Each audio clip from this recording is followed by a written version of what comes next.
Your Blackburn RelGen power generation system will arrive in 3 different boxes. When you open it up, and you'll see that the unit is actually on a wood frame itself with handles that make it easier to pull out. You'll see that the wooden frame comes off easily with the 4 bolts. What you'll notice is there are already in place all of the nuts and bolts in place so that once you put your belt on, you'll put that cover on, easily remove it. You don't have to find any nuts, you don't have to find the cotter pin, it's already right there. You just back it off, put your cover on, put it back on, and you're good to go. Box B is basically in support of Box A, and you'll see the first thing you'll see is the 2 covers.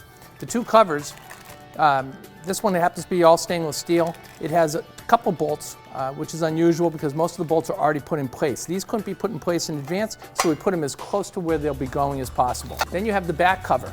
The back cover covers over the power unit, and it's plastic so that if it ever gets pushed in for any reason, it doesn't create a connection.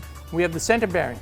This looks like any other center bearing, goes right into the factory bolt holes. Our secret sauce is on this side of it. This is the belt that's attached to that bearing so that we can generate power. We also provided 3 belts, 1 to use immediately, 2 to go over the drive shaft in advance with some zip ties so that when it comes time for general maintenance to replace the belt, all you have to do is snip the zip tie and put one into place so you don't have to drop the drive shaft. The last item that goes with the product itself is this bracket. This bracket helps hold that power unit you saw in Box A in place on the truck.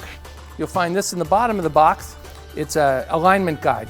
We've also supplied some Velcro with that so that you can take that after you're done and stick it to the side of your battery box, inside your battery box, so that you have to, when it comes time to put a new belt on, you can align it perfectly the second time without having to eyeball it. Box C has all of the electronics in it. Let me start out showing you the assembly instructions happen to be in this box, and you'll also notice that on page 4 it has an outline of each box and what's inside the box. The key item in the electronics is our NEMA box, completely sealed. This is our custom wiring harness. We've designed this so that you don't have to strip a single wire.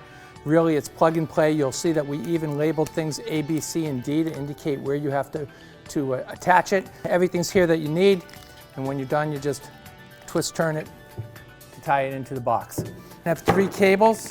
They're basically bringing you to the battery, and they're upgraded automotive grade trucking cables. Next, we have bus bar that helps you with your ground connections, make them simpler.